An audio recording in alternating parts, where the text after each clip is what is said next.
And that's right, the sound you just heard was the intro for Respawn Aim Fire, the kick-ass irreverent gaming podcast coming to you every week. We are on episode 60 already. 60 of these episodes, right off the bat, changing things up.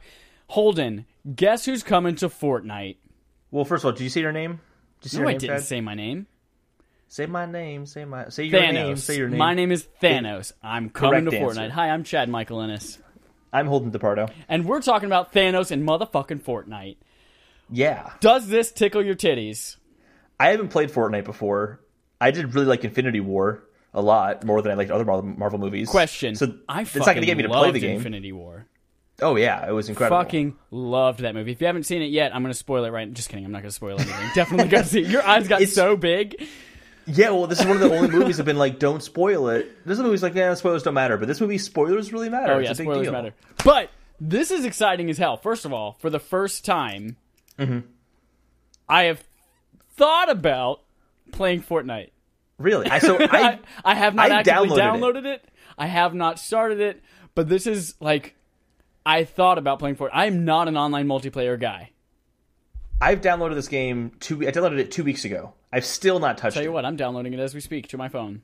I still don't think I'm going to play it, because if I haven't played it yet, I don't know if Thanos is going to bring it for me. Only because I like that movie, but I'm not like a massive Marvel fan. But I do think that for people who are big Marvel fans, this is a reason to do it. Do you know what the connection is, how it works? It's pretty cool, so here's the thing. It's Battle Royale. It's a mode of the game, so it's not necessarily like every game is this, but it's a mode of the game.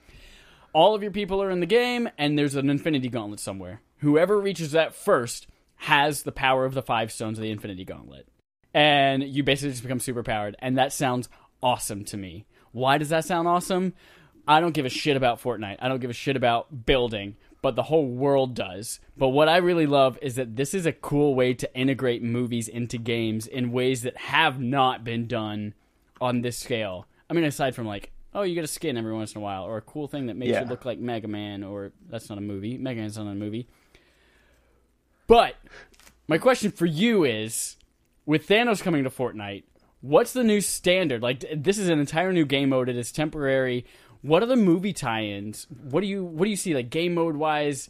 How do we integrate more movies into video games like this? So, like, think of it this way. Like, you're going to have the Harry Potter movie coming out. Okay, now your weapons are going to be wands, and you can shoot spell at people. Shit. You can, like, do a Star Wars one where, like, you're not going to have, like, droids and shit maybe, but, like, you get blasters and shooting lasers. Like, things that are, like, smaller changes that would make it appealing to people. Because the thing is that movie tie-in games suck. They do. They always suck. They suck. But if you take the biggest game in the world, making incredible amounts of money, and you just, like, I'm going to throw in a mode from our game for a couple of weeks, the game itself is already good. All you're doing is adding in this really cool, attractive thing. And also it keeps your customer base coming back over and over. Also, from a business standpoint, too, I'm sure Epic is making the money off of this. I'm sure Marvel paid them. I'm sure there's some kind of partnership in there. Actually, if you read this... I'm willing to bet. So, like, if going to the Harry Potter example, if I think WB makes Harry Potter, if they wanted to have a Harry Potter thing for Fortnite at launch of Crimes of Grindelwald, they would go as an advertising thing and say, we want to put this in there, we will pay you money. That's how that would work. You think so? So for free-to-play games that have a huge market like this, this is a great avenue to bring in income. Fuck, like, it's really smart. That's so it's smart. really smart. So smart. Oh, that's got me jazzed. I know I'm smart, Chad. Got me jazzed, got me juiced, got me jizzed, got me everything. I downloaded Fortnite. It's a dude's face on the app. Not expecting that. Yeah. Oh, wait, you download the mobile version? It's on It's on PlayStation. Yeah, but I'm not in front of my PlayStation right now. Also, when I would play it would probably be like on the bus. So you can't play that game in the bus. You're right, because I bike to work now. I'm a biker. Yeah, exactly. I'm in a bike gang. Oh, that's exciting as hell. Chad is the Sons of Anarchy. I'm going to play this game. I'm going to suck at it. I will play 2 matches. I will get beaten to death, and that will be it. But I think that's really, really cool, and I'm excited for everyone else who gets to play with Thanos in Fortnite. Oh, I'm so happy. But Holden, all those people playing Fortnite, some of them might be in our community. Let's check in with our weekly forum and see what the hell we've got coming from our community this week. Number 1, I want to put it out there, we've still got photo mode going on until Sunday the 13th. We have one well, technically a couple of entries within one entry. So we have one person who has submitted for photo mode. You can't let him go unopposed. So everyone needs to get your entries in, draw something, take a photo of it. He has multiple entries, too. So you really got set up your game. He does. And again, it's not random number generator that picks the winner. It is based on our judgment. Yeah, well, we're going to pick with ones that we like the best, a select few, put it out as a poll. No, and if that was last month. I thought we were doing it that way. No, this month is entirely our pick. Oh, whichever one we think is the best. Apparently, I don't know what I'm talking about ever. You dumb bitch. Oh, man. Yeah, so everybody go do something. Draw a picture. Sketch something in the note. Open up your phone. Here we go. We're going to together do this. All right, everyone, look at your phone right now. If you're looking at your phone right now, I'm going to have you find the Notes application. If you're on Android, stop listening, because I don't know how that works. I'm sure there's a lot of people who that use Android phones in our podcast. You're going to go to Notes. The first note in your list is probably the same as mine. It's called Green Screen Dancing, and it has a link to the Dancing Zebras from John Oliver. You're not going to click on that note, though. You're going to click on the little square with a pencil in the bottom corner, and then there's going to be a new note that pops up. You're going to click with the pen above the keyboard, and you're just going to start drawing. And you're going to draw a picture of Kirby. It's a circle. Give it some eyes. Give it a mouth. Give it some feet. Give it a wiener because you're creative. And then you're going to take this drawing, take a screenshot, share it, whatever the fuck you want to do, put it on Twitter, tag us, hashtag respawn photo mode. Boom, you're entered. And if you want to put a little more effort into it, you might have a better chance of winning. But it's that easy, y'all. Takes, what did we just talk for 35 seconds? Yeah, that's all the time it takes to Photoshop an image. That's all it takes. Only 35 seconds. And you could win $20. So, yeah. Your mom. Speaking of community, you guys voted because we had another stupid poll. And this week's poll was, are you ready for this? We're talking of Thanos. So Thanos is in Fortnite starting tomorrow, which actually is today. Which other villain do you want? Are you ready for the entries, Holden? I voted. I'm ready. The first entry is Joker. The second option is Cruella de Vil. Third is Kelly Clarkson. Fourth is other. See comments. Here's how it broke down. Our new villain that people want to see in Fortnite is Kelly Clarkson with 36%. I picked Kelly Clarkson as well. It's the obvious choice. She's just unlikable enough to be a great villain. Joker was second with 27% of the vote. Other. See comments with 19, although there were no comments. So we don't know who that means. And in last place, Cruella de Vil with 18%. I personally chose Cruella de Vil because I think that would be rad, and she had like puppies that can attack you. No, it wouldn't be puppies that attack. She would attack the puppies. You are all puppies, and she makes a coat from you. What made you choose Kelly Clarkson? Like, what would Joker do? Like, I don't know, throw he bombs, would just manipulate people into squirt people with his flower? Killing him? Kelly Clarkson would be a great villain because she would just sing, and that would deter people from her wanting to be around her. I can't believe it's happening to me. It would be terrible. It'd be awful. I'm not a Kelly Clarkson fan, nor a lyrics and singing fan. Or a lyrics and singing fan. That is a fact. Oh, that is a cold, hard fact with Colden DePardo facts. But you know me. That is true. That is a true fact about me. That is a true fact about you. Holden, tell me a couple of more true facts. We don't have any subscriber interrogatives this week, so tell me a couple true facts about you when it comes to your gaming history this week. Oh, did you see that transition? Oh my god, Chad, you're so good. Wow. I just want to make out with your eyeballs. I don't think I can even think about anything else anymore because that was such a good transition. But I played one game this week because I have finals and I've not been able to play a lot of games. Oh. But over the past month, I say we've been playing this game, but really 2 days. It was, 2 sessions, several weeks apart. We got a chance to play A Way Out, which is a EA Originals game where 2 men break out of prison, and I play one character, Chad plays another character, and we're playing online together. And I thought it was a mediocre, leaning on positive experience. I think that's an accurate way to describe it. It's not a bad game. It's definitely not a bad game.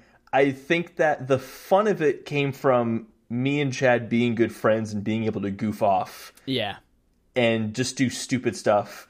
And then when I got to the story, it wasn't interesting enough to hold me necessarily. The characters were, I think, kind of weak for what I was expecting. And a lot of the gameplay mechanics were very simplistic. But I don't think they could have been complicated because of the co-op nature of the game. Yep. So it was interesting. It was an interesting experiment, and something I'd like to see dabbled with more. I think it was a risky game to make because it totally could have flopped, and it didn't flop. But there were definitely some missed opportunities. I'm being vague right now because I want to hear what you have to say too. Yeah, I think what makes this game obviously yes, Chad Michael Innes. I also played that as part of Playtime this week. I think what makes this game knew that it was going to succeed on those mundane things with good friends, and that's why it made it a requirement for co-op, whether on the couch or online. That's if why this were single player, it would have been a garbage game. Yeah. It also doesn't have the option for online matchmaking. You have to have a friend. You have to invite them yourself. You have to have them download the application. So they knew that all of this was going to come down to doing mundane things with a friend, being silly, which is why they give you the option to have pull-up contests or throwing darts or see who can hit the baseball the furthest. Which I hit the farthest. I did do that. Yeah, but it took you so much longer than it took me. But I did it. Yeah, but I got a perfect score in darts, and you couldn't, so... I got 25 points less than that. Which is not perfect. It's not. Correct. Great job, Holden. But I tried. No, I think that's where it really came into play was not only that kind of stuff, but like busting each other's balls when we're, hey, I'm ready for you to help me open this door, and then like you hold the button, and then like I kind of like, well, I can't find the button, and then I go to hold the button, and you let go of the button. Like when you're assholes to each other, like friends are. Yeah, that was really funny. So there'd be points where like there would be one of many dumpsters you'd have to move out of the way. There are a lot of dumpsters you have to move out of the way in this game. And I would be there ready to move the dumpster, and then Chad would just be back somewhere hammering constantly. And then finally he would stop hammering after being there for a good 5 minutes. And then I did. I spent so long hammering one nail.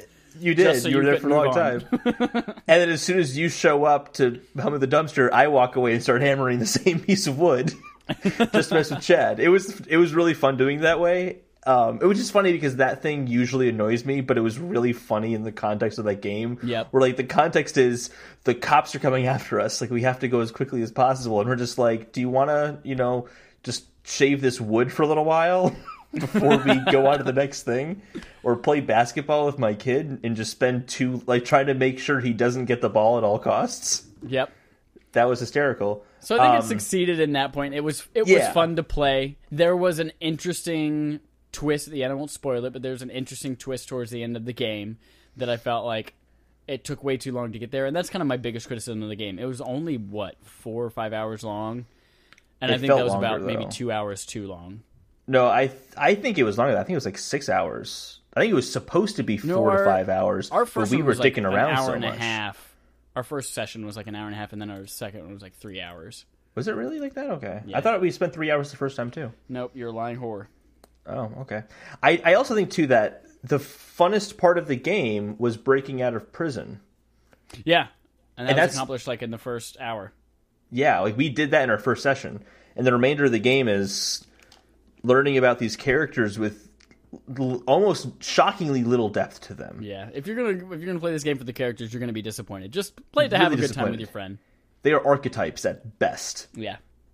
Like, this is the, criminal guy with the, big sideburns because, he talks like this. And, like, that's his character.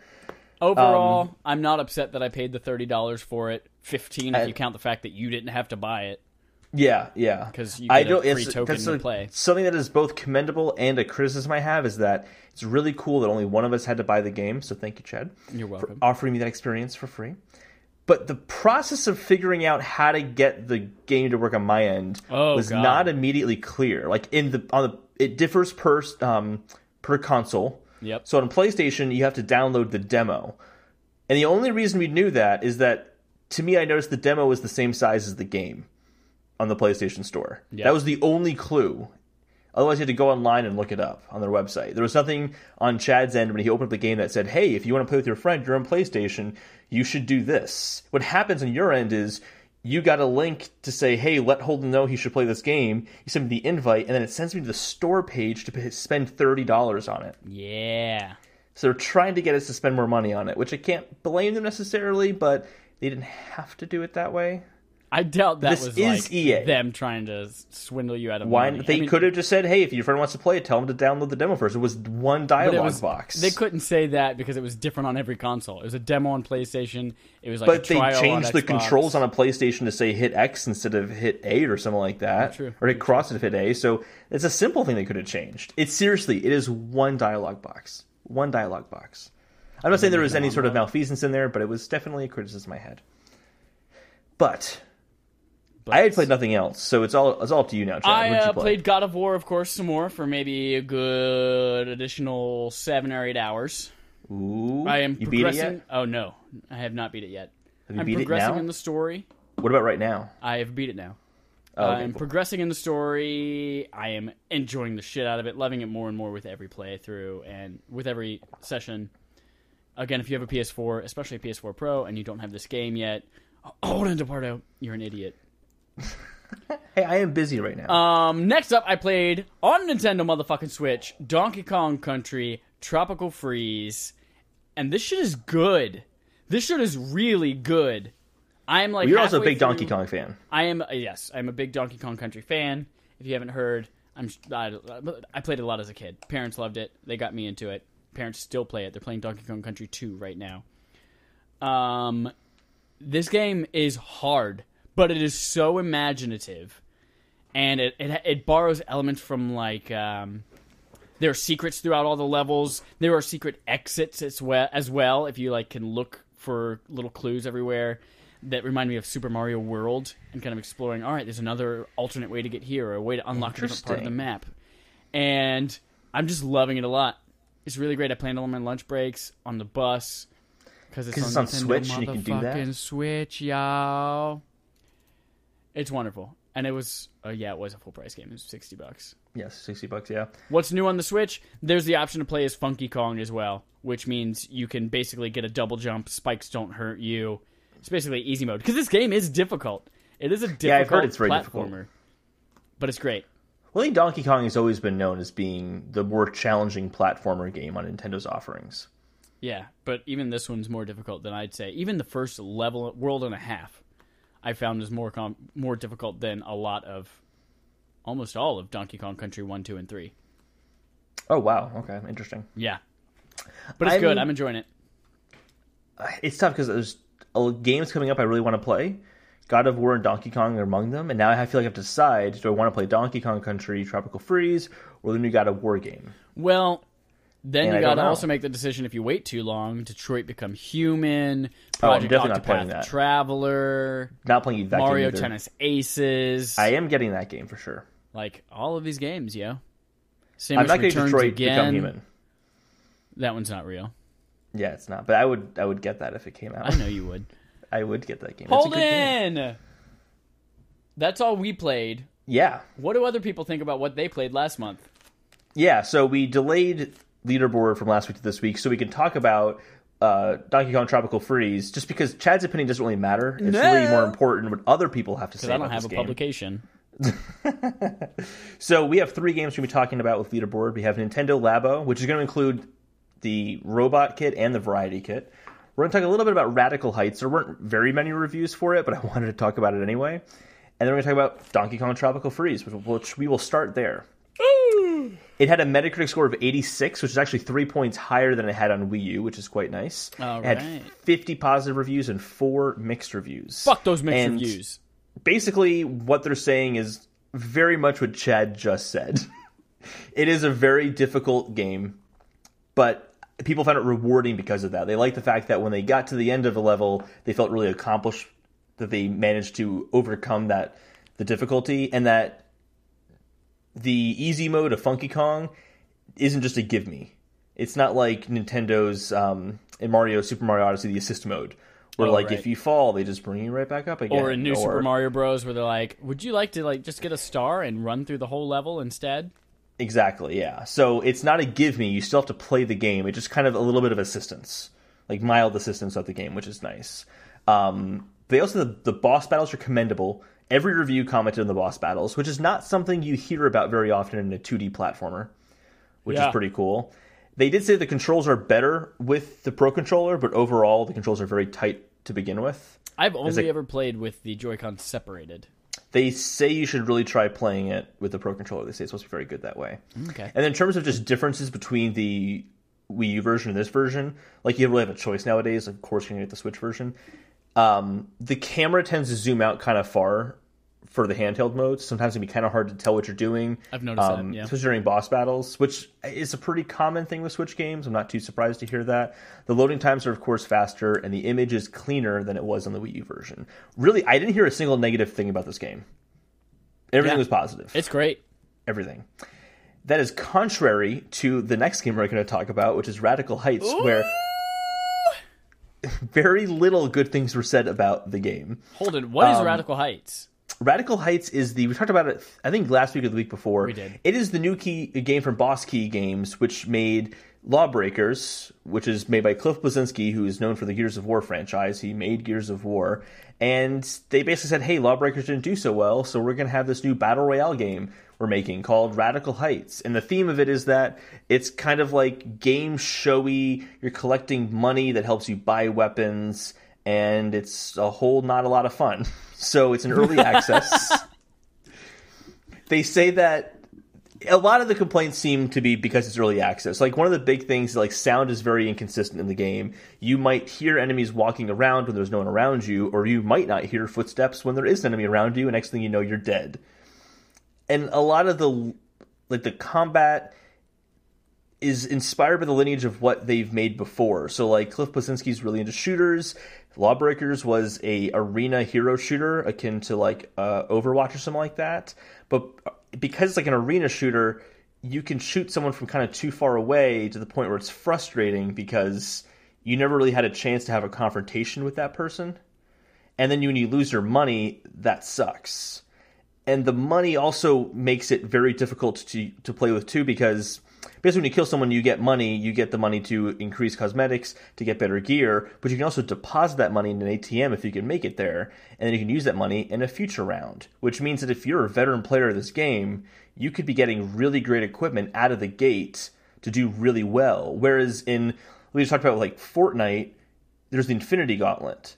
Well, the Infinity Gauntlet doesn't go to the best player immediately. It goes to whomever finds it, which could be a good player. It could be someone's first time playing the game and they got the Infinity Gauntlet. It's purely up to them looking around to try to find the game, try to find that item. And it misses the mark on that one. It doesn't feel like it's an even playing field all around.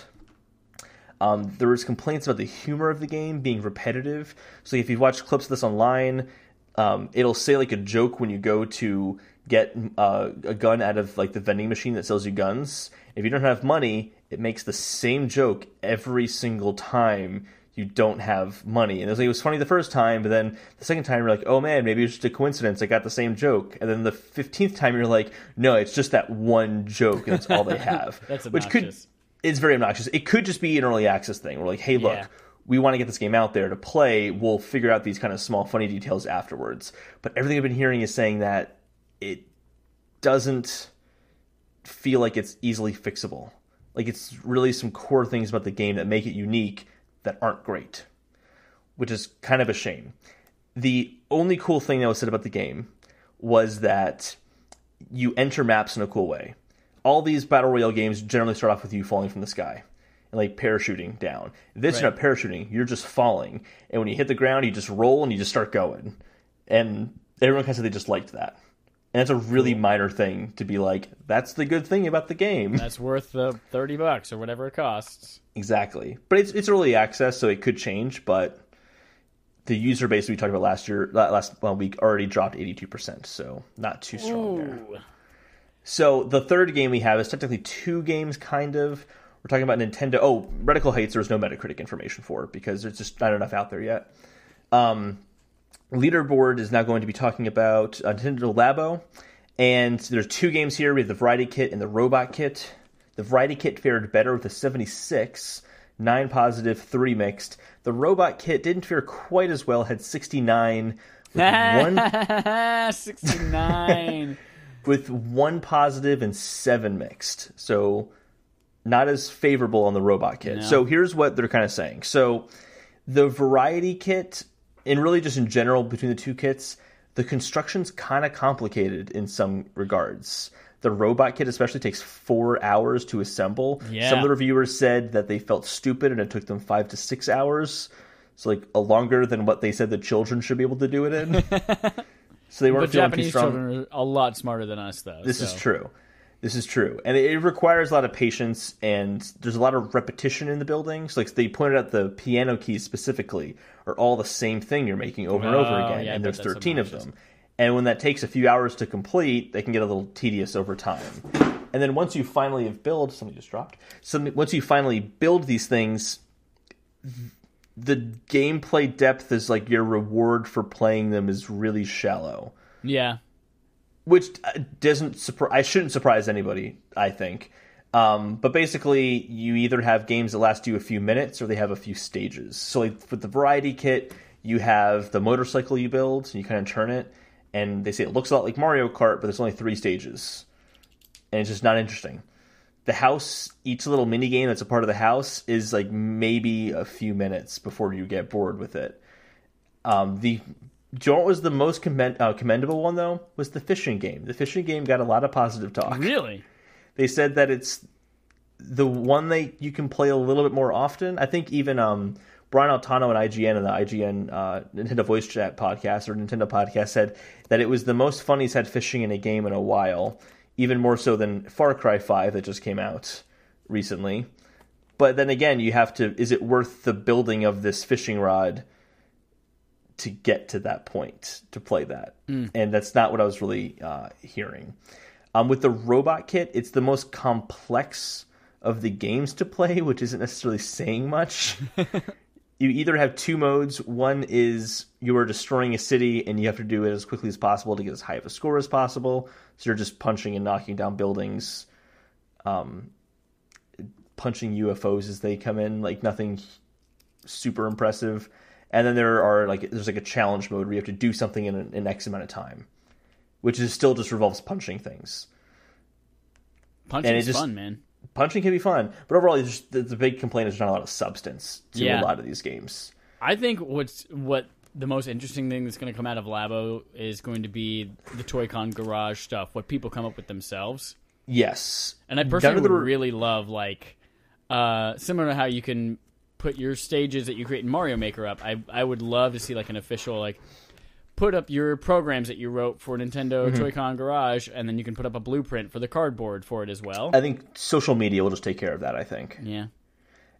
But that is one of the really positive things reviewers were saying. They said none of them really had a chance to make new things with the Toy-Con Garage. Yeah. But in just kind of seeing what options they had, they were surprised by the potential that there is in that. You could really make some pretty unique things. So I agree. I want to see some interesting creations. I'm on Reddit on the Nintendo subreddits. It's like Nintendo Switch, Nintendo. I'm sure there's going to be a Labo subreddit specifically for this kind of thing.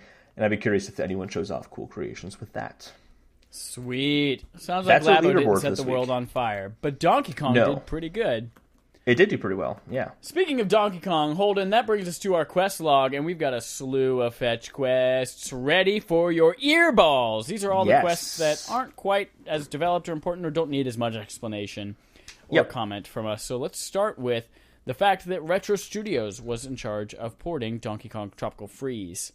This is kind of notable because a lot of times when you get ports of a game from console to console, there's a third-party company that comes in and does it for you. Like, most notably, Blue Point. It's what they do. That's their job for Uncharted, Shadow of the Colossus, things like that. But Retro actually handled this one itself from its 2014 title, Tropical Freeze, to the Switch version. Which is also kind of interesting because we know they've been working on something for Switch aside from this. And I wonder how many of their resources they put into this. I can't imagine it took that many. Yeah. I'm sure Nintendo internally has some sort of tools to help with transitioning from Wii U to Switch, considering how many games they have. Yeah. Porting over. Speaking of portable games, there is an English version of Shin Megami Tensei, which is coming to mobile. There's already been a Japanese version that's been out. They showed off on Facebook video an English version of the game, which is coming at some point in the future. I don't get this. Shin Megami Tensei is also Persona, or they use the same characters, or it's a world. Persona is a spin-off of Shin Megami Tensei. Okay. Is that an anime? No, it's Shin Megami Tensei. It's just a game series? I'm pretty sure it's just a game series, yeah. Okay. But both involve demons. It's kind of the theme between both of them. Great. Speaking of demons and monsters, Pocket Monsters Go. You called it Pocket Monsters? That's what Pokemon stands for. I know it is, but no one calls it that. Pokemon Go Fest is coming back to Chicago this July after the kind of explosion that it was last year, where everybody goes, all the servers melt, everybody gets fucking angry, and they sue Niantic and win. And they're doing it again. Chicago, July 14th and 15th. They are taking some learns from last year. Rather than having it concentrated in Grant Park, they're having like a walking trail among 1.8 miles in Lincoln Park instead, spreading it out a little bit.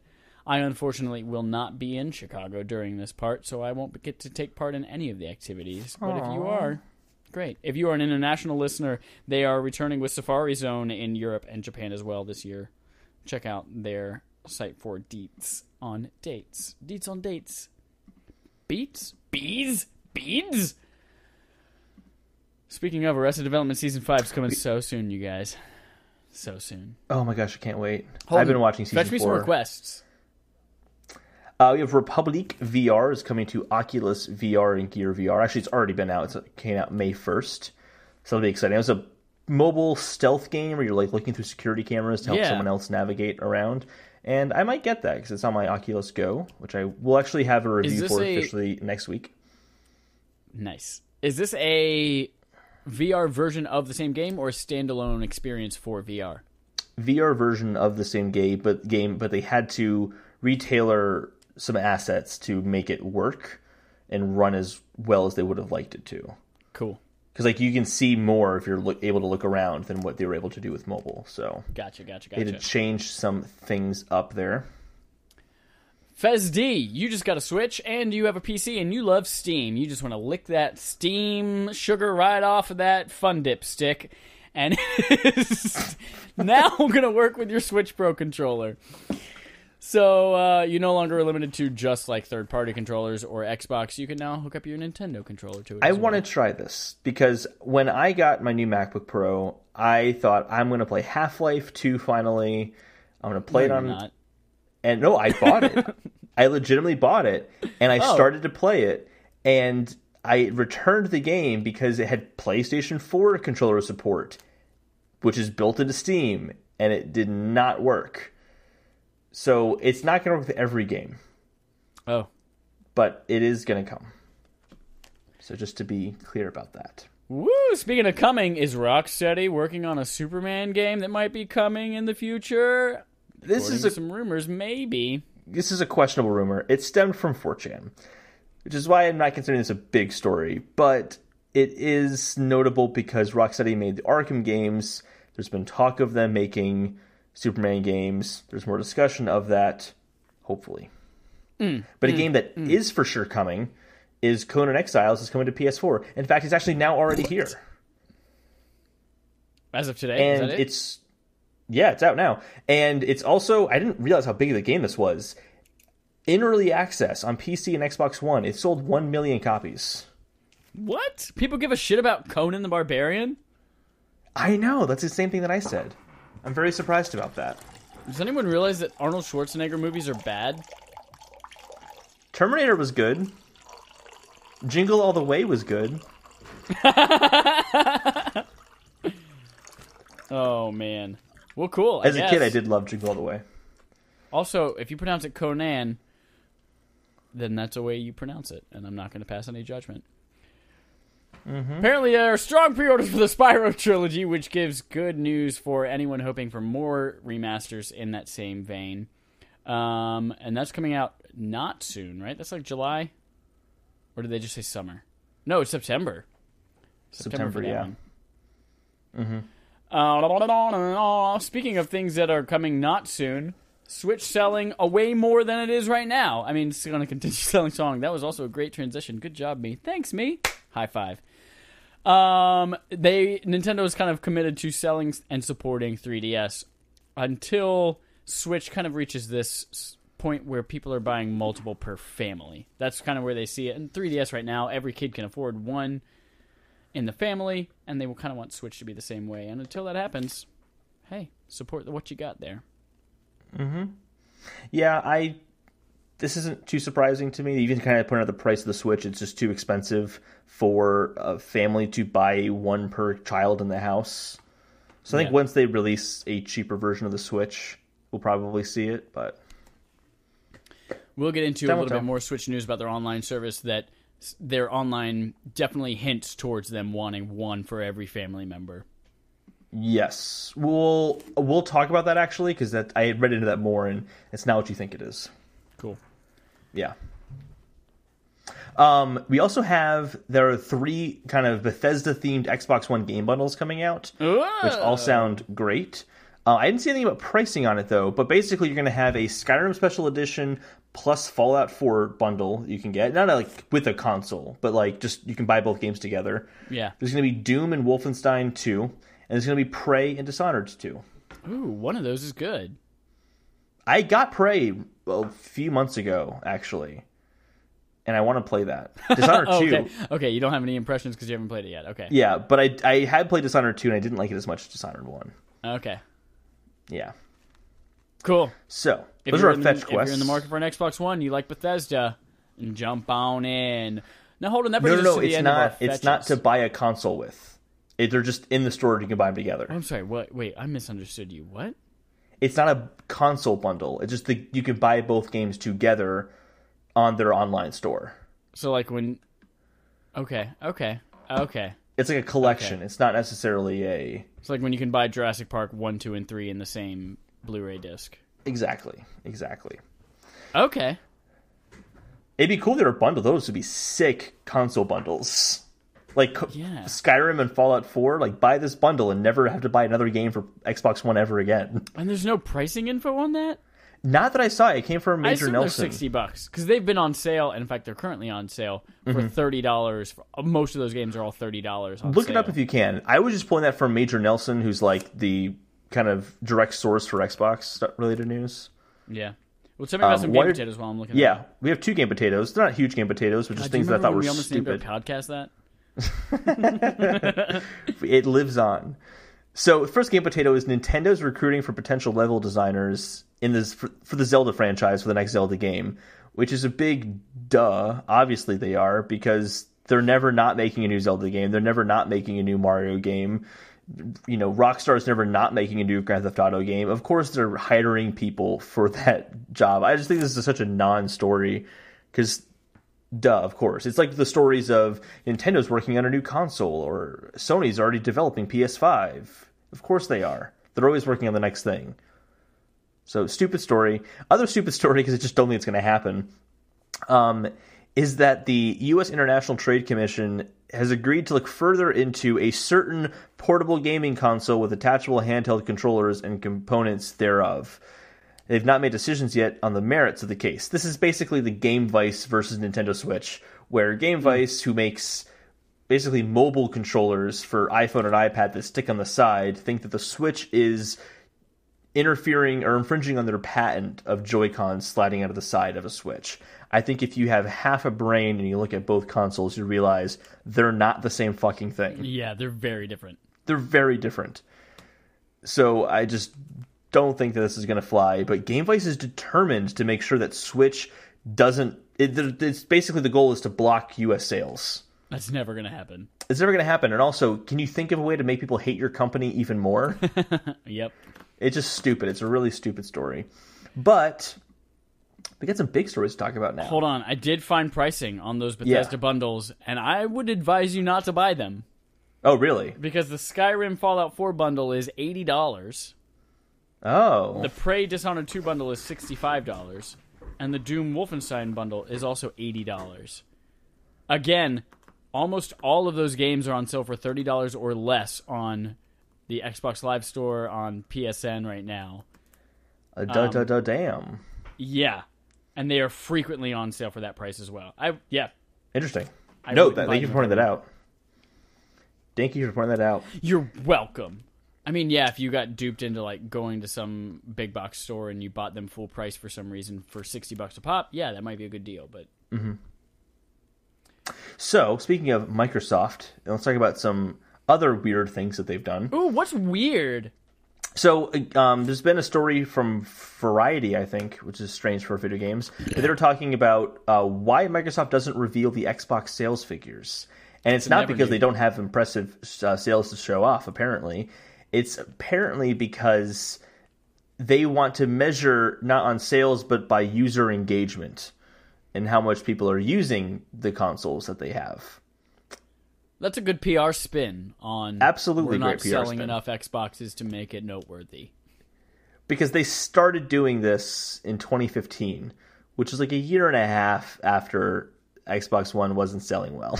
So timing of it seems interesting. I don't think it's a bad metric to look at, though, which is how much your users are engaging. And they say user engagement has been going up lately. But I don't know. I just don't think that's... I mean, it's still obviously because PS4 was, you're in the dust of PS4. That's why. That's got to be the main reason why. So speaking if any company is selling a lot of units, they want to talk about it. Definitely. Speaking of engagement, one of the numbers they did recently release is how many hours backwards compatibility has been used on Xbox One. Apparently it's very popular. It just crossed the 1 billion hours mark. Mm-hmm. So 1 billion hours worth of backwards compatibility. That is up almost double from what it was last June.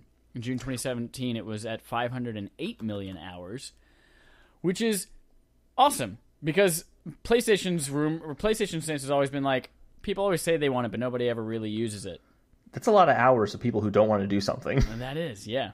But also, too, the rate's going up because June 2017, 508 million. I want to say they did backwards compatibility in like a fall update of 2016. They announced it. Or June update 2016. They announced it in 2016 at E3. The first round, they were like, we're going to have 100 titles by the end of the year. Okay. So they started rolling around, I think, in like October, November. That actually probably means the rate's been pretty consistent then. Yeah. So, okay, I take that back. But still, it's awesome. They did actually say like a percentage of people, I think it was almost half of people who had... Yeah, no, there is a percentage I have on here. 13%. No, that's not it. I thought I highlighted it.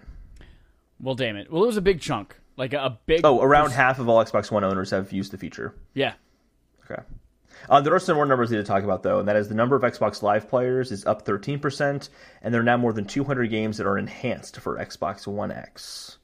You get it, Xbox One X. Absolutely. The longer these things have been out and the more experience I have with my Pro, I'm actually like, I'm super into the idea of having a Pro and a One X version of all of these things. Like, give me all of those updates. Well, speaking of enhanced, Shadow of Tomb Raider, they talked a little bit about how the enhanced version of that's going to work, and the developer wanted to clarify that it's not going to be 4K 60 frames per second. It is either 4K or 60 frames per second. Gotcha. That kind of goes into... That's the same thing they did with Rise of the Tomb Raider as well. Mm-hmm. Yeah. That performance versus graphics. Which is fascinating because that's usually what you see on PlayStation, but Xbox is always kind of touted they can do both. Yeah. So this must be a damn good-looking game. On PlayStation Pro, for Rise of the Tomb Raider, you had 3 options. You had resolution, you had performance, and you had like stuff that gave you better textures and like increased foliage and things like that.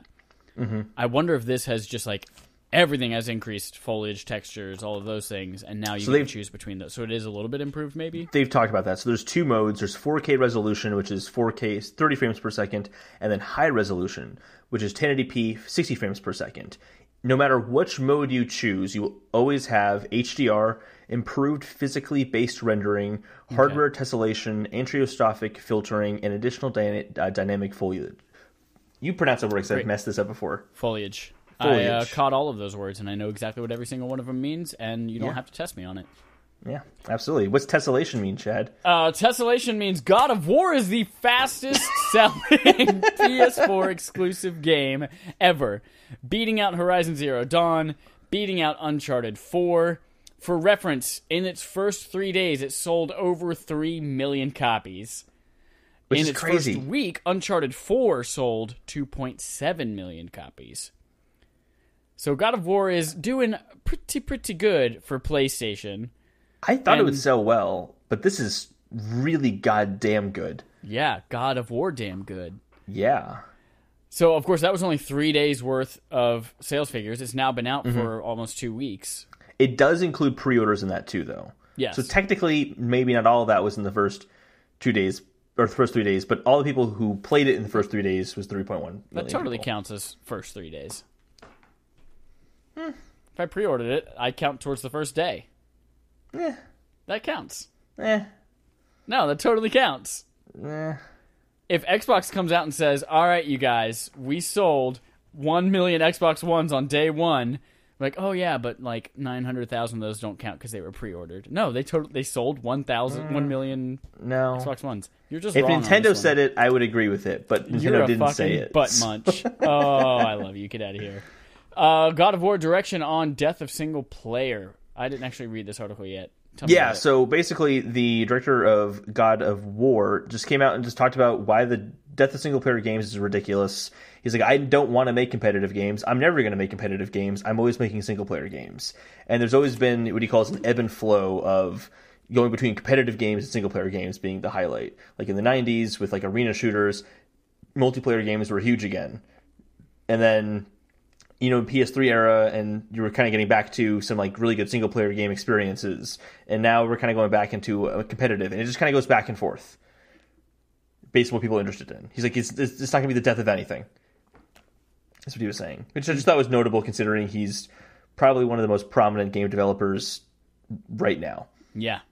And he feels strong about single player games, which means we're probably still going to see single player games. Snaps for that. Exactly. Yes, give me all them singles. Speaking of single people, Luigi, because him and Daisy have not tied the knot. Luigi's Mansion being ported to 3DS because for some fucking reason they decided not to do that on Switch instead. But it's coming from Grezzo, who developed Legend of Zelda Ocarina of Time 3D and Legend of Zelda Majora's Mask 3D for 3DS. As well as the much bigger game, Ever Oasis. Right, it is ever large. Exactly. Ever ongoing. Oasis-y. I don't know. Are you going to buy... Would you buy that game? I will not buy another game on 3DS. I'm in kind of that same boat where it's like, I've always wanted to play Luigi's Mansion, but I feel like I need to vote with my dollar and not buy anything on 3DS to stop Nintendo from making 3DS games. And they'll listen to my purchasing. They'll be like, Holden didn't buy it? That's true. 3DS is dead. No more. There are still things that I own and have on my 3DS that I want to play and will play, but I will not buy something new on 3DS. Yeah. Do you know what's also not selling? What? Nintendo Labo in Japan. Oh, we kind of touched on this last week. Yeah, so we touched on it. The sales weren't great, but maybe it's going to do really well because it's the Golden Week in Japan, and it didn't. It dropped a lot in some cases. Let me find that story because what was in third place dropped down to fourth place, and what was... Wait for a second. Oh, no, so the Labo kit went from 3rd to 17th. And where was it? Where's the other one? Because Robot Kit sold worse. It's more expensive as well. By $10, yeah. Oh, yeah, so the Nintendo Labo kit came out in 3rd and went to 4th. And then... Sorry, in 2nd and went to 4th. And now the Robot Kit's gone from 3rd to 17th. It is not sold super well, which I'm surprised because Japanese market was the one I thought would sell the most of this. Yeah. And they didn't. There were some sales numbers on consoles for that week as well. From bottom up, Xbox One sold 179 units in Japan. So that was really funny. PlayStation Vita outsold it by a lot with 4,562. Dude, Vita, that's where the shit's at. Vita's great. 3DS outsold that even more with 7,733. PlayStation 4, 35,009. And Switch, not that much higher, 38,165.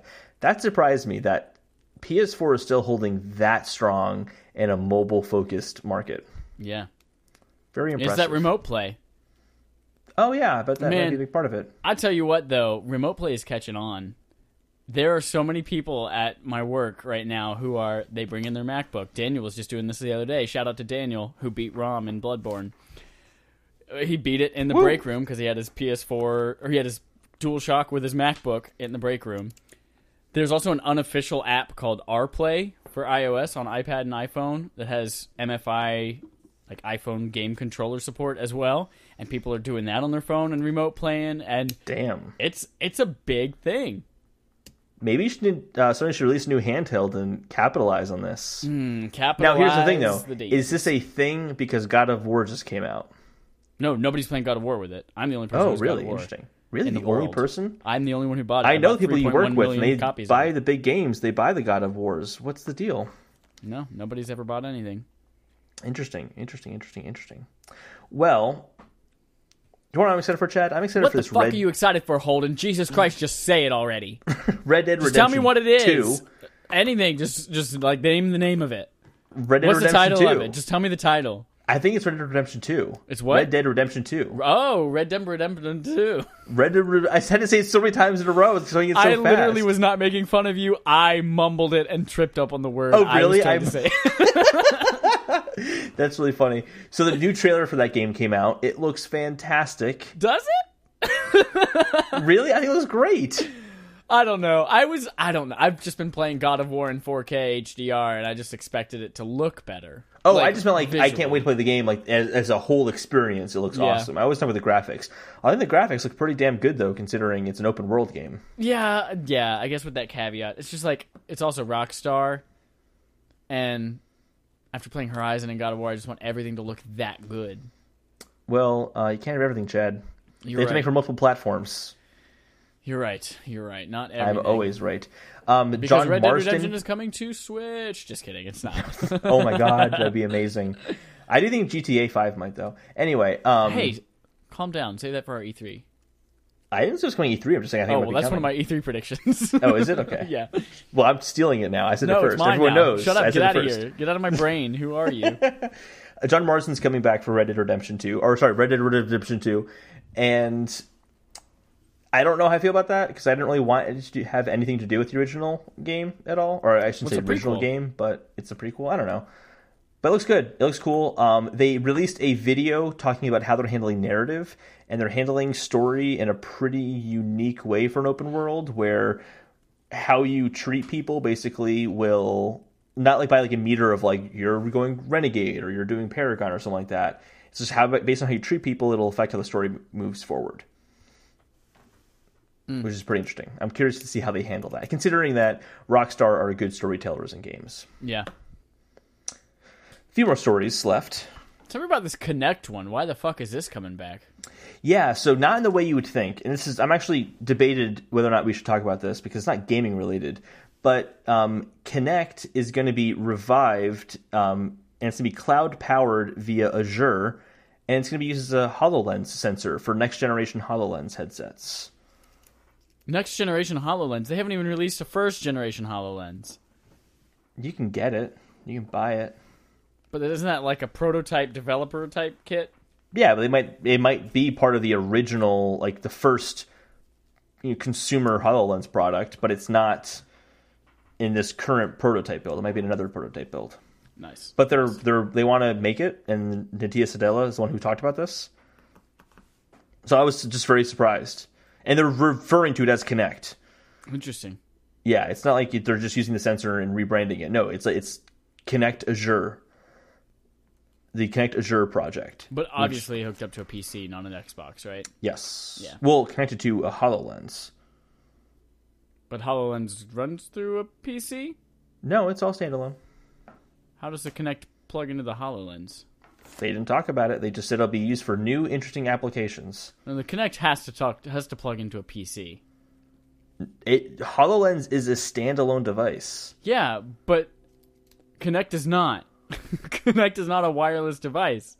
But it's connected to the headset. So you have a wire running. Then HoloLens is not going to have a wire. I don't think. I think you're thinking of it as you're going to be using it for body gestures and things like that. I don't think that's what they're thinking. I think they found another way of using those sensors, and they're building it into the headset. You're right. We'll see. Or it could just be like on an Oculus or a Vive or a PlayStation VR. It's just an external camera that sits somewhere on its own, plugged into a wall. But those are also plugged into a PC or a game console. it might be able to wirelessly communicate with the HoloLens headset. It's not important because no one is actually ever going to have a HoloLens in their home. So let's talk about anything else. All right, last story before we get to our countdown to E3. Activision ignores Destiny 2. So in their financial call, they didn't when they were talking about their successes of Q2, they didn't talk about Destiny at all. They didn't mention it at all, which was really interesting. They did mention it in one regard, which was... Do they have any releases in Q2 for Destiny?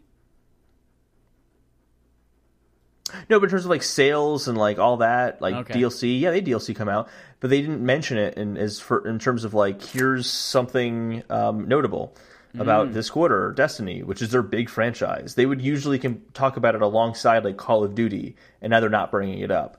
They did give it a brief mention, touting its upcoming September expansion. That's it. Nice. I thought it was really interesting because that game was huge when it came out, and it seems to have really teetered off. I mean, you don't play it anymore. I don't know many people who play it anymore. I'm sure it has a decent user base still. Yeah, it still has a hardcore crowd, I'm sure. But if they sell microtransactions and things like that in that game, so if it were doing well, they'd be talking about it. And they're not, so it's notable. Potent potables. Potent potables. All right, let's go to our countdown to E3. Countdown to E3. E3, y'all. E3 2018. We got What do we two got on the stories. countdown for E3? Hey, everyone, look down at your phone. We've got a new graphic for this. We do. We have Square Enix announces their first E3 conference in 3 years. It'll be a Nintendo Direct style, where it's a pre-recorded video and they're going to show it off. 3 years? 3 years, yeah. I swore they had a conference 2 years ago. Nope, 3 years. Huh. Look it up if you want to. I'm 3 years. So I think it's because they're going to show off Kingdom Hearts more in depth. There's a lot of people wanting a Final Fantasy game on Switch, which I think would make sense considering Square Enix has spoken very highly of the Switch. I think they're probably going to talk a lot about Dragon Age coming to the West. So I think there's a lot of things for them to talk about. Plus they have Shadow of the Tomb Raider also coming out. They don't have Hitman anymore, though, because they got rid of Hitman. They don't have Hitman. Final Fantasy 16? No. Project Octopath Traveler? Actually, you know what? Maybe they will talk about Final Fantasy 16, because they've said that the story for Final Fantasy 15, like the additional story, is going to end next year, I believe. And, I mean, if they talk about Final Fantasy 16... Yeah, like 9 more pieces of DLC. Yeah. But that's the thing is, like, if they start talking about Final Fantasy 16 now, we have at least, like, 15 years before it comes out, so why not talk about it now? You're right. They'll talk about it. They'll do some sort of teaser, Final Fantasy 16. I just wanted to correct you that it has not been 3 years. It has been not exactly 3 years because E3 falls on different dates each year. So it has been like around 3 years, but not exactly 3 years. So we'll agree that it's a tie.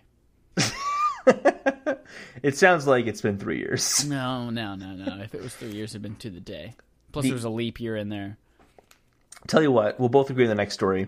Microsoft claims that in 2018 they're going to have their biggest E3 yet. Yeah, fucking so is everybody else. That's what everyone says about everything. Yeah, I bet it's their most ambitious to date.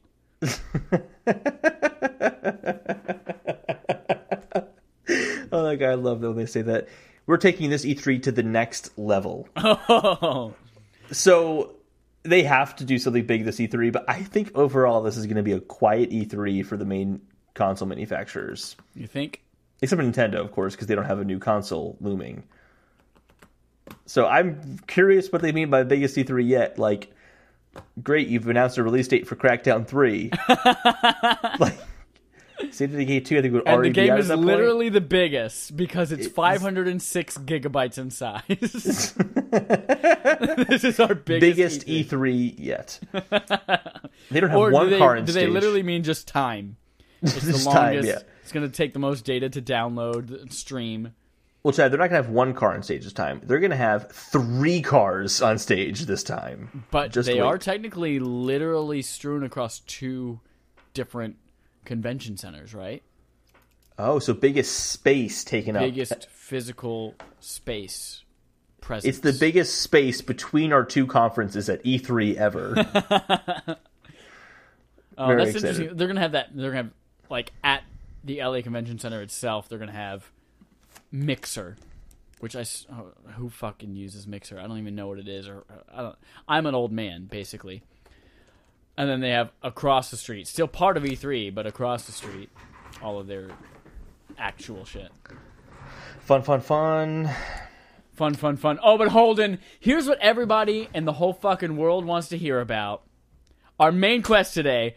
Last night, Nintendo announces details on its online service for Nintendo Switch, which is coming in September. And if you can hear that sound in the background, that's me slapping my foot for emphasis. Let's detail the shit out of this online service. Yeah. Officially called Nintendo Switch Online. I think it has a lot of different stuff. I actually have forgotten to bring it up on my screen. I have the details right here. Oh, cool. Yeah. Start going through some of the things. So basically, they're going to include save data backups in the cloud. Yes. You hold back that yes, because I've done some research on things. Okay. So we'll lay everything down, then we'll talk about it. So they're going to have save data backups in the cloud. They're going to have 20 NES games, which will include classics like Legend of Zelda, Super Mario Bros. 3, Balloons, and Ice Climbers, and things like that. And they're going to have either online or cooperative play.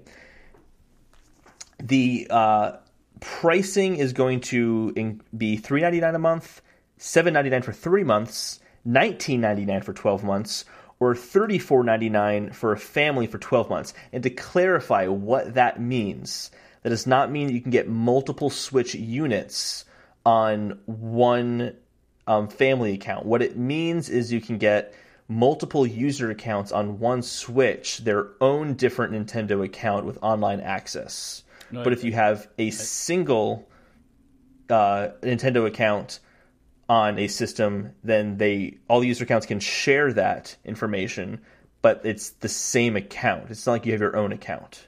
I think that is wrong. No, that is what it says. Really? On the website, yes.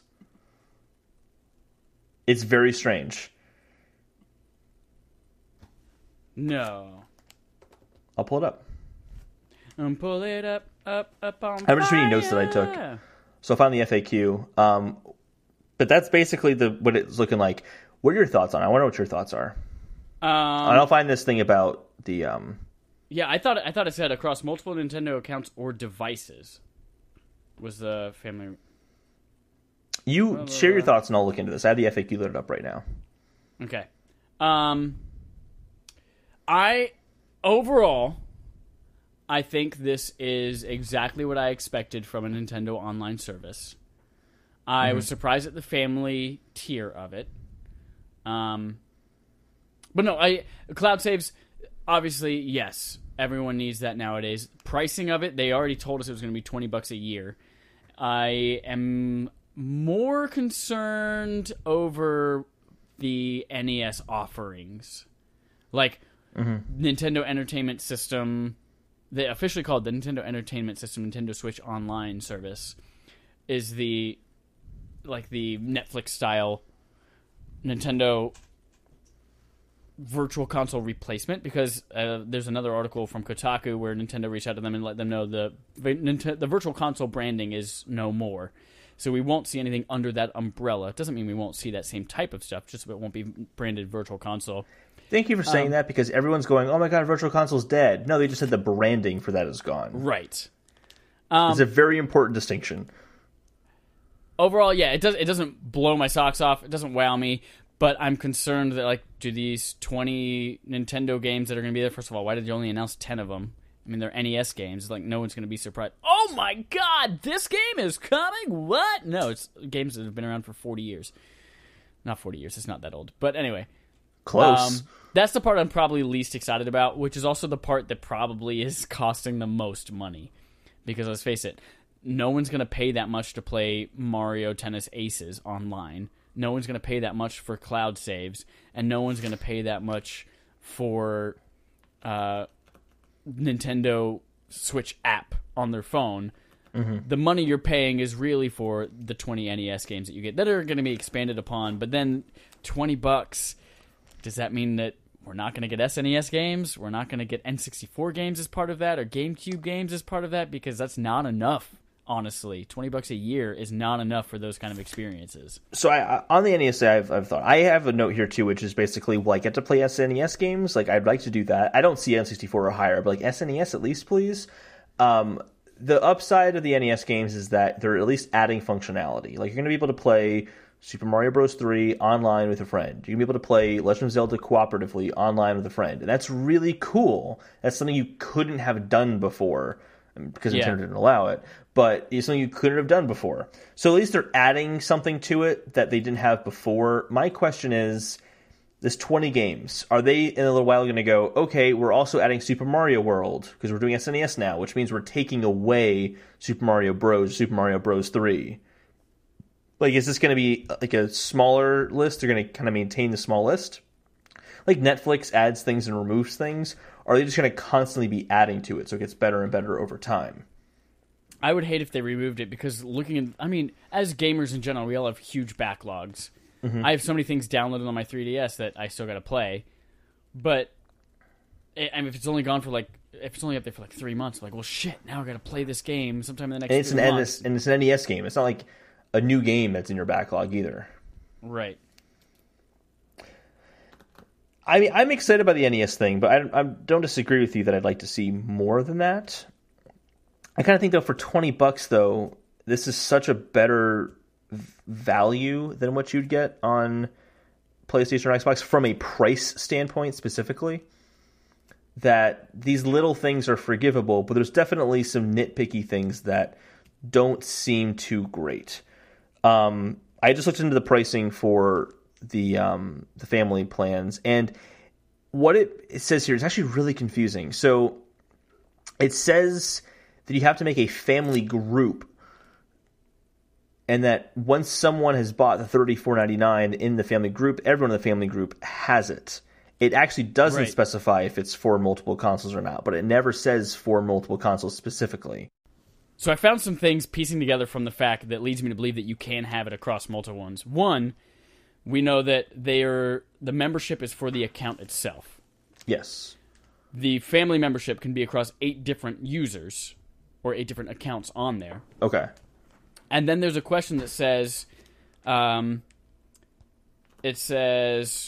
if I own multiple Nintendo Switch systems, will I need a separate membership for each one? And it says, no. Nintendo Switch Online can be used on any device by signing in with the Nintendo account that purchased the membership. Okay, yeah, so you should be able to use multiple devices then. And, yeah, what led me to believe that is that every other sort of, this is from GameSpot. GameSpot's reporting, as opposed to a basic membership that's limited to one account, all of the accounts on their family membership can enjoy the benefits even if they're on different systems. Okay. So that makes it as little as $4 and change per year if you have 8 people sharing one membership. Totally. Especially if you don't have to literally be blood. Yeah, well, I got my brother Splatoon for Christmas so that we could play online together. I'm probably just going to spend money on a family account so that we can continue playing online together. Because to me, $35 is still not a bad price for playing online if you compare it to just price value of PS Plus and Xbox Live. Right. There's less functionality, but it's also a cheaper price point. Yeah, I feel like it's just, for me, what doesn't excite me about the online part is that I don't give a shit about playing those games online. When I think about, Destiny 2, I want to have that online. When I think about playing a Way Out, obviously you're going to need a better infrastructure, but things like Smash, I guess, but mostly I like playing that local with friends. I don't care about playing online. Oh, so I honestly will not play anything but Mario Kart online. But you're just going to... you're going to get the other benefits of it, but that $34.99 is enough to justify that for you? Mm-hmm. Yeah, absolutely. I will not play Mario Kart anything but online. So, if I want to play that game, I'm getting this online service. I want to play Splatoon. That game doesn't really... I haven't even played the single player of that because I only played online. That blows my mind. I still haven't played the single player game. That blows my mind that you're all up Splatoon's butt and you've literally never played the single player. It's so good. I do think it's funny that the games they mention battle out and cooperative with players around the world, compatible in games like Splatoon 2, ARMS, Mario Kart 8, Mario Tennis Aces, Sushi Striker. See, this I think is a bigger game than you want it to be. I know. I think it's crazy. No, I'm saying that because I just never thought it was a big game, and then it just gets talked about all the time. Nintendo's like really pushing it. I'm thinking now, and I'm succumbing to marketing. Should I get this game? Because apparently it's going to be great. Is this going to be the next Overcooked?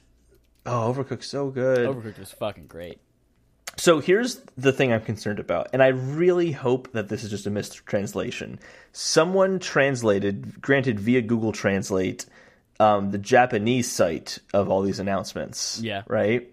And determined that for save data backups in the cloud, it says for some software, not for all software. And I really hope that's just a mistranslation. That's probably a mistranslation. I really want a clarification on that, because not all games support video capture on Switch. Not all of them do. So hopefully that's not the case with Do you think this. it's like on iOS where you can your game can choose to support Cloud Sync. Shut your goddamn mouth. You're addicted to Splatoon. That's what it is. That's what it is. Splporting Splatoon. There is a feature that allows cloud syncing across your devices of your progress, but it's up to the developer whether or not they code that in there. Yeah. I think that might be the case. Although if this is a feature that you're paying for, though, I don't know if that's something they can make optional. That has to be on a hardware level. I hope, but this is also Nintendo's first attempt at an online service. Yeah, Nintendo. So I'm like, and I read that, I'm like, oh, you gotta be shitting me. Like, please don't let that be true, because that's a really basic limitation to put on the service. But if you look at actual PR speak, American version in English, it doesn't say some games. It just says save your data. It says save your data online for easy access. Details about this feature will be available before the paid service launches in September. So they said they still have to talk more about it. Sweet. But again, like, you could also interpret and say that, playing with players in the world, Splatoon 2, ARMS, Mario Kart, Mario Tennis, and Sushi Strikers, are those the only games you'll be able to play online with the Nintendo Online service? No, because you also get the 20 additional NES games. Well, you know what I mean. I don't think that's the case if you want to read into that specifically. So maybe just looking at this too literally is not a good thing. And we shouldn't look at it too literally. Who hurt you, Holden? Somebody hurt you to have this major distrust of all of these companies. We'll see. I feel like they didn't talk about this at E3 because they're not going to talk about it at E3 at all. But I feel like they still have things to talk about before September. And they're not going to do E3 and then in July or August do more. I guess they do a September Direct. So they could announce it there. I'm curious how they handle it from here. I don't know. I'm interested. I think we see a lot about Smash at E3. And no, they won't talk about that game at all. Smash launches on this date with the Nintendo Online service. Here are also the additional 10 games coming to it as part of the Treehouse. Something in Treehouse, something like that. But, overall, though, I'm glad it's out. I think it's well worth the $20 a year you're spending, or $4 if you do the family plan and cheat the system. What does that mean for Virtual Console, then? If we know that Virtual Console, the brand doesn't exist, we have this NES games as part of the $20 a month, do you think we'll see standalone re-releases? Nintendo Classics. The Nintendo Classics line. And they'll do the really big highlight games. They'll start with we're gonna do Link to the Past. We're gonna do GameCube games like Wind Waker, Luigi's Mansion. This is why it wasn't coming to Switch, because we're doing it this way instead. They also have the right now the Nintendo Arcade Classics on Switch. That's not made by Nintendo, though. Is it not? No, it's not. Oh. But yeah, I don't know how Mario Bros is on that, but it's not Nintendo. Rather than just having a ROM that's on there, I would prefer kind of remakes or adding additional features like online play. Yeah, they made these a little bit more modern.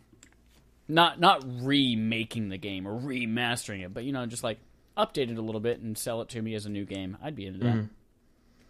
Yeah, I'm up for that. I'm curious how they handle it though, because I think obviously they have to include SNES on 64, and the GameCube stuff's been talked about way too much. They've already made some of these GameCube games for the Nvidia Shield in the Chinese market. Yeah. They didn't do that just to sell them in the Chinese market. They did that so they can make a lot of money elsewhere too.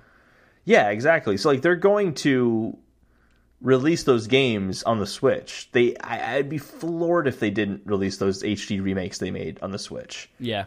That's what I think they're going to do with some sort of classics line, and they just don't need the Virtual Console branding anymore, because with separating it with NES games on the online service, they kind of needed to rebrand it anyway, because it doesn't mean the same thing anymore. This is also the new Nintendo. That's right. To go with new Super Mario Bros. And new 3DS. Yes. To quote the Season 5 trailer for Arrested Development, it's a new beginning. Oh, I can't wait for that show. Oh my gosh. Holden, do you have anything else to say about Nintendo? Not about Nintendo, no. Just that I'm probably going to finish binge watching Season 4 tonight of Arrested Development Remix, Fateful Consequences. I do have something left to say about Nintendo. They made a great Super Mario RPG, and that's our barf for this month. Backlog accomplishments with Respawn and Friends. Were you setting me up for a segue, now. and I just dropped the ball completely? You dropped every ball. All the balls just dropped. All the little baby preemie balls just dropped out of their body into their testicle sacks. Scrotums. All right, everyone. Play Super Mario. I'm going to try to start it this week, because that's what a responsible adult does. Just play video games. Play SNES classic video games. Next week, we don't know what the topic is yet, so fucking hold on to your pants. Yeah, I don't think we're going to ask the topics anymore, because... I don't think so either. We always decide like a day before, like, hey, this is the big thing this week, so... Yeah, and imagine if we decided something and then Nintendo came out last night. We're like, well, fuck, we got to change it. Exactly. And then we've lied to you guys before and had to push things back, so we're just not going to lie to you anymore. But hey, enter photo Little peek mode, behind the God curtain. damn it. I want to give you my money. Let Chad give you his money.